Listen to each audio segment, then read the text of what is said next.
In the early part of 2024, on a freezing Tuesday morning, a worn cardboard box arrived at one of Boston's most respected historical institutions. Inside were 17 seemingly unremarkable items from the estate of a deceased collector. Among faded tintypes and deteriorating cabinet cards sat what looked like just another Victorian family photograph. But this single image would soon reveal a secret someone had tried desperately to bury for over a century. Rebecca Collins, a devoted curator specializing in 19th century American photography, had been sorting through donations for hours. Her eyes were tired, her coffee had gone cold, and she was about to call it a day. Then she pulled out an 8x10 portrait mounted on thick, cream-colored cardstock. The embossed gold lettering at the bottom read, J. Morrison Studio, Boston, Massachusetts, 1892. She placed the image under her magnifying lamp and leaned in closer. 5 figures stared back at her with those stiff, unsmiling expressions so typical of the era. A bearded man in his late 30s sat in an ornate wooden chair. A woman in a severe, high-necked dark dress stood beside him. 3 children, 2 boys and a girl, were arranged around the adults with perfect Victorian precision. Rebecca had examined thousands of similar portraits over her career. They were silent windows into lives long finished, frozen moments paid for with hard-earned savings by families desperate to preserve their legacy. Most told no stories beyond their careful staging, but something about this particular image made her pause. Something felt off, something felt wrong. If you're curious about what Rebecca discovered hiding in plain sight for over a century, make sure to hit that subscribe button and tap the notification bell so you never miss stories like this one. And if this mystery intrigues you, drop a like right now. It helps more people discover these incredible hidden histories. Rebecca adjusted her lamp and pressed her face closer to the photo. The image quality was exceptional for its age, remarkably sharp. Despite more than 130 decades having passed, she could make out individual threads in the gentleman's wool suit, the delicate lace on the woman's collar, even the tiny buttons on the children's clothes. Then her gaze drifted downward toward the floor beside the carved leg of the ornate chair. There, partly hidden by the edge of a decorative rug, lurked something she had initially dismissed as just a shadow. It was no shadow. Her breath caught in her throat. Partially visible, almost deliberately tucked out of sight, was an object that had no business being in a formal Victorian portrait. Rebecca's hands began to shake as she reached for her high-resolution digital scanner. She needed absolute certainty about what her eyes were telling her. The scanner hummed to life. She set the resolution to 2000 dots per inch, far beyond what typical archival work required. When the digital image appeared on her monitor, she zoomed directly to that suspicious area beside the chair. There, partly obscured by the decorative rug and the chair's shadow, lay a small cloth doll. The toy was clearly handmade, roughly stitched, with a simple dress and yarn for hair. The fabric showed obvious signs of wear, of being loved by small hands over many months. But what made Rebecca's pulse race wasn't the doll's existence. Such homemade toys were common in the 1890s. What troubled her was its placement. Victorian portrait photography represented a major financial investment. Families saved for months to afford a single sitting at a reputable studio. Every element was meticulously arranged: the furniture, the clothing, the posture, the lighting. When props appeared, they served deliberate purposes: a pocket watch to suggest prosperity, a book to indicate education. A worn child's toy would never be carelessly left on the floor of a formal portrait session. Never. Unless someone specifically wanted it there. Rebecca examined hundreds of family portraits from the 1890s. Not one showed a toy casually placed on the studio floor. This doll had been deliberately positioned where it would barely register to casual observers present, but not obvious.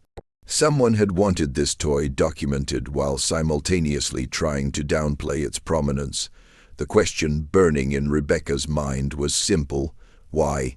The Boston City Archives occupy 3 floors of a converted warehouse in the historic North End. Rebecca arrived the moment the doors opened, armed with the photograph, her laptop, and a thermos of strong coffee. Within an hour, she located the Morrison Studios 1892 appointment book. There it was, November 14th, 1892.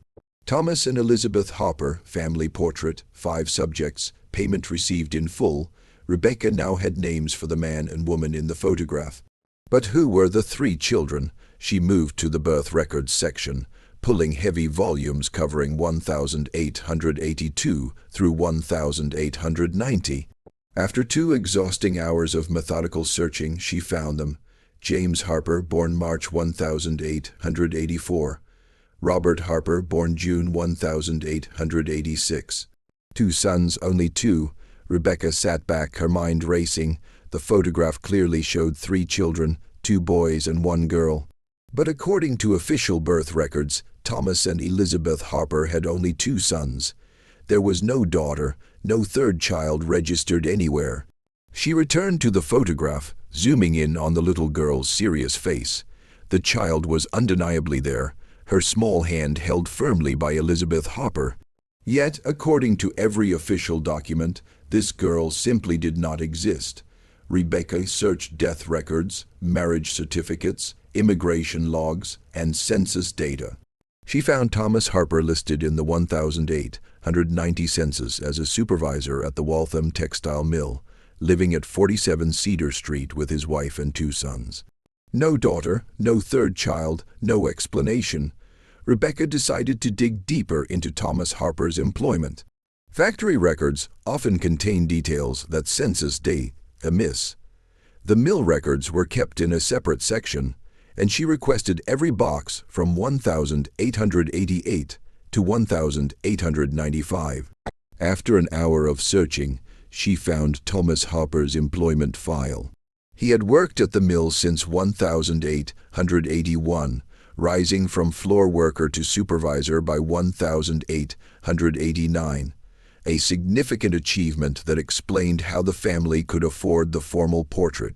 Then, tucked between 2 quarterly reports from 1891, she found a newspaper clipping that made her hands stop cold. Tragedy at Waltham Mill. 5 workers perish in devastating boiler room blaze. On January 18, 1891, a boiler malfunction caused a catastrophic explosion, sparking a fire that spread rapidly through the lower floors. 5 workers died, trapped when a main stairwell collapsed. The article listed their names: Patrick Brennan, 34, Michael Donovan, 28, Catherine Riley, 29, Sean Murphy, 41, and Margaret Sullivan, 27.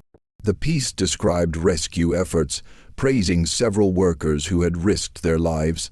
One name appeared multiple times: Thomas Harper, who had repeatedly entered the burning building to search for trapped workers.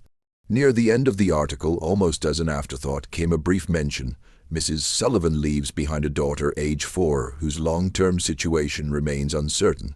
The child's father died of pneumonia in 1889, leaving Mrs. Sullivan the sole support of her small family.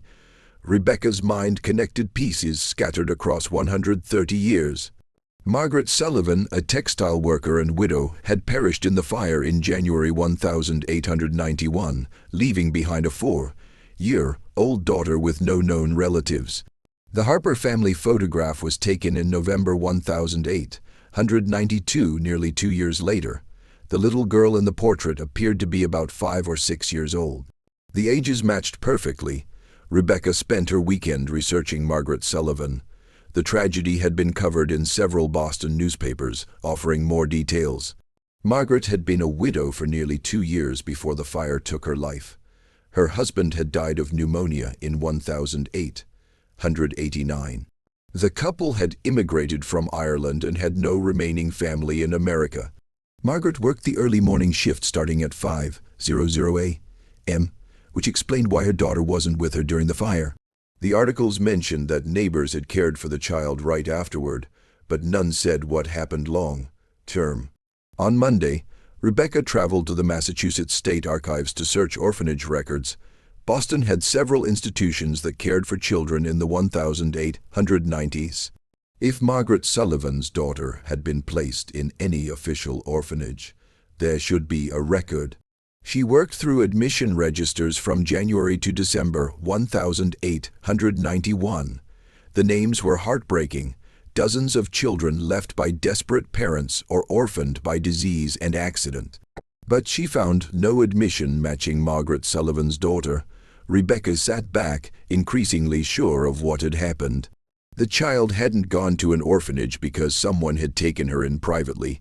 Someone who had been at the mill during the fire, someone who felt responsible, Thomas Harper. She returned to the photograph with fresh eyes, the worn cloth doll beside the chair.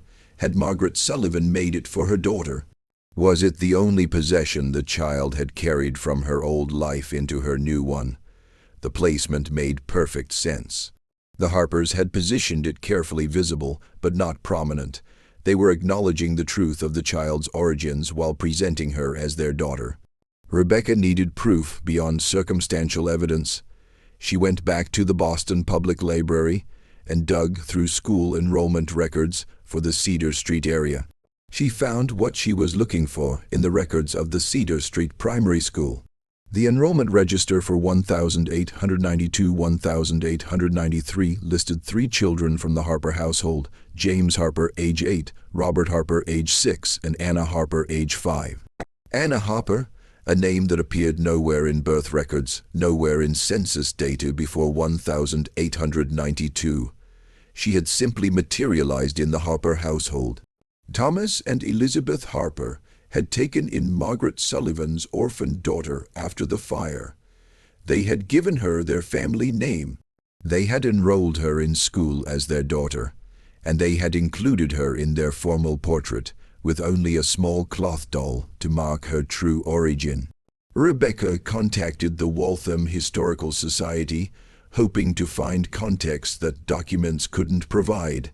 A volunteer coordinator named Dorothy invited her to visit their museum, which held oral history interviews recorded in the 1970s and 1980s with elderly residents who had grown up in the mill district. Rebecca drove to Waltham on a rainy Thursday morning. Dorothy, a woman in her 70s with silver hair and sharp eyes, led her to a room full of transcripts. The 1891 fire left deep scars in this community. Dorothy explained. Many families lost someone that day. Rebecca spent hours reading through the transcripts.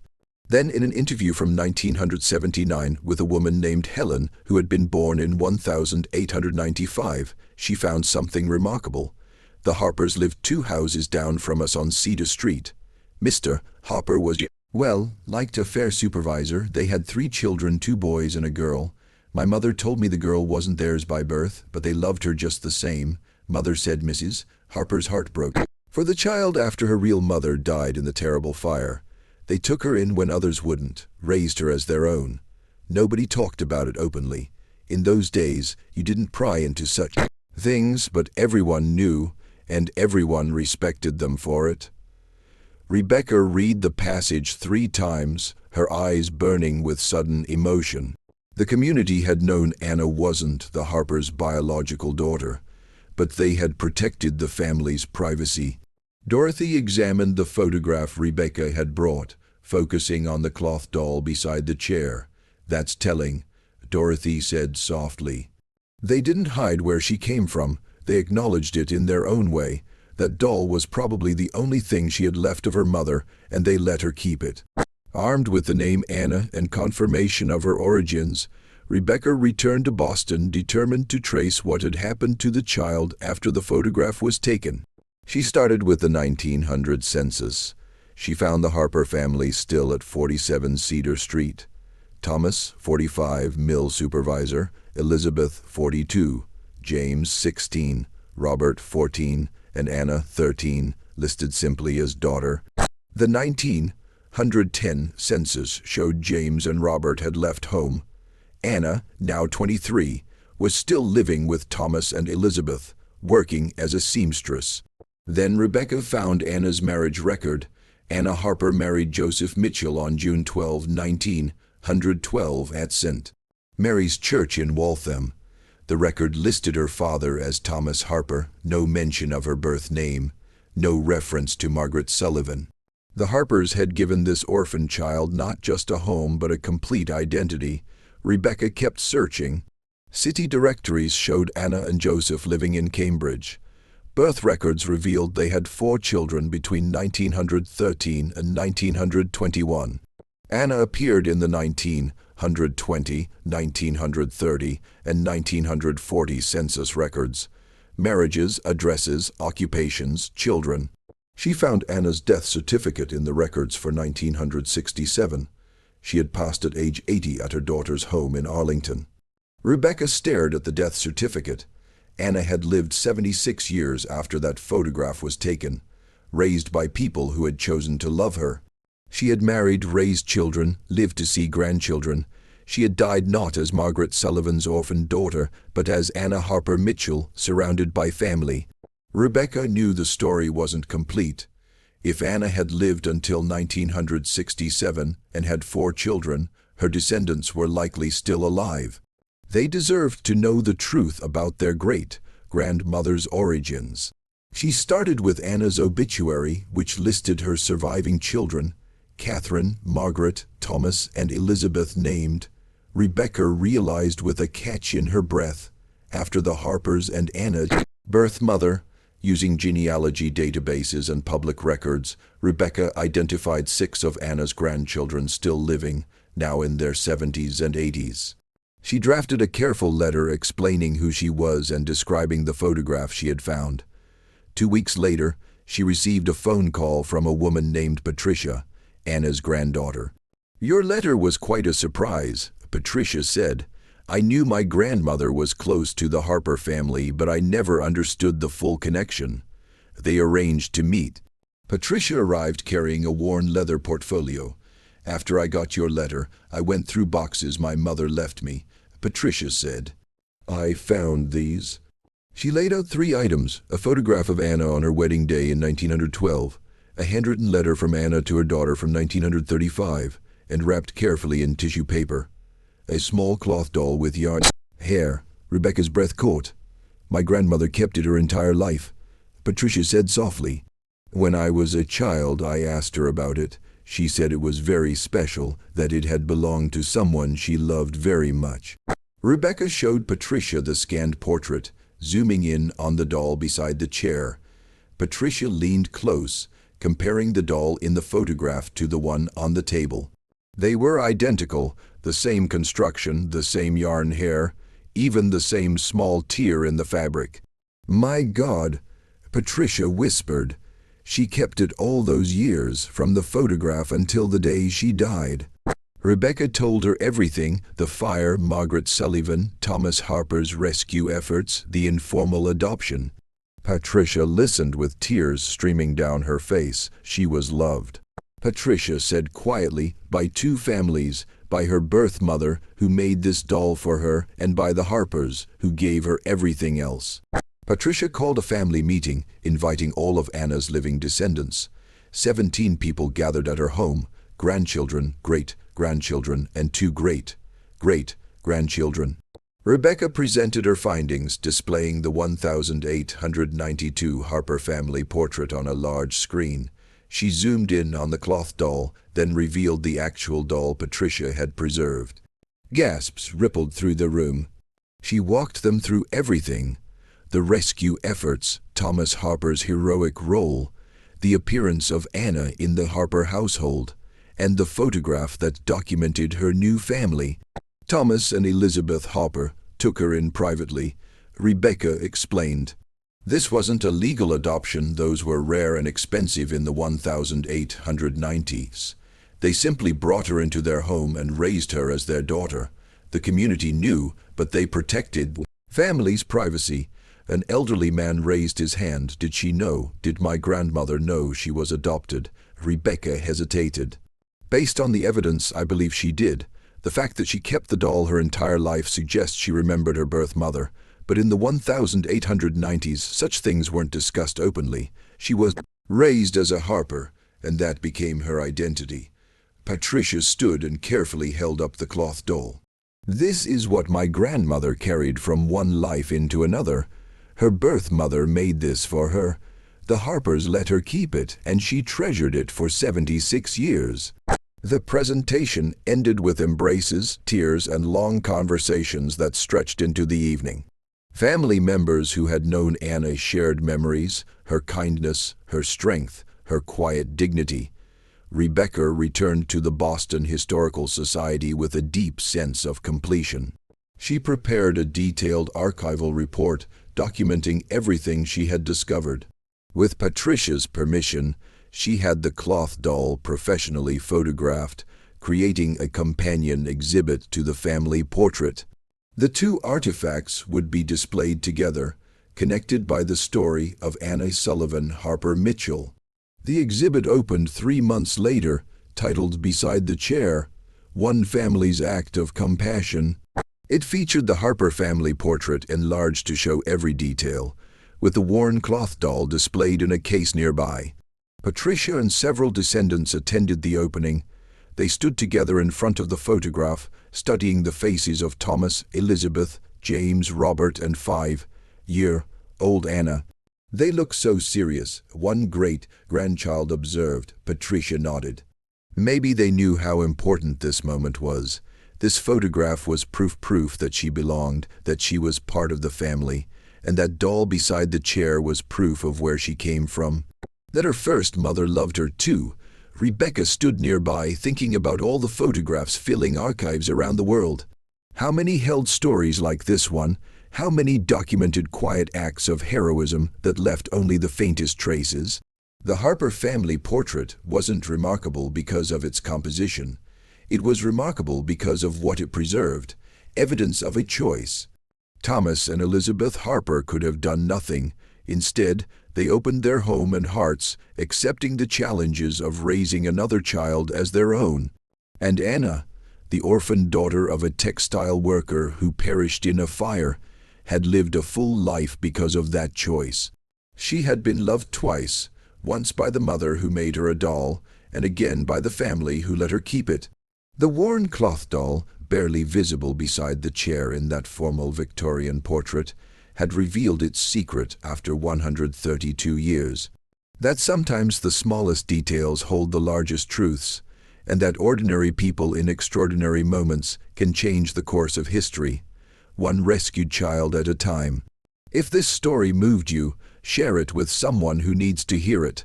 Subscribe for more incredible hidden histories. Leave a comment telling me what you think the Harpers would say if they knew their act of kindness was being celebrated 132 years later.